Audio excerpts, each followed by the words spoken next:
ఇరాన్‌లో ఖొమైనీ సెంటిమెంట్ మరింత బలపడింది అక్కడ ఉన్నటువంటి ముస్లింలకి. షియా ముస్లింలకి చాలా బలమైనటువంటి ముద్ర పడిపోయింది. ఎందుకంటే ఇప్పటికి 3 సార్లు అమెరికా అదుగో, ఇదుగో అని చుట్టుముట్టేసామంటాం. ఇజ్రాయెల్ ఆ మధ్యన ఏకంగా ఇరాన్ మీద దాడులు చేసింది. ఇరాన్ గూడా ఇజ్రాయెల్ మీద దాడులు చేసింది.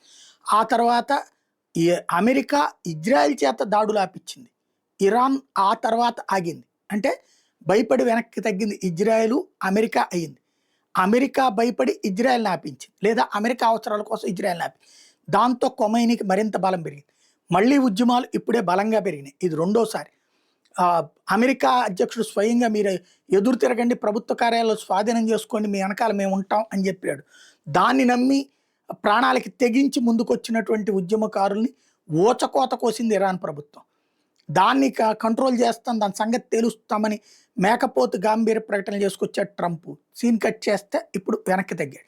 దీంతో ఖొమైనీ శక్తి అది, మా దేవుడి ముందు ట్రంప్ లాంటోడు మెత్తబడాల్సిందే, చేతులు కట్టుకోవాల్సిందే, ఇజ్రాయెల్ కూడా వణికిపోవాల్సిందే అంటూ ఇప్పుడు మరింతగా సెంటిమెంటు రగులుతోంది. ఇరాన్లో ఖొమైనీని దేవుడిగా కొలవడం మరింత పెరిగింది.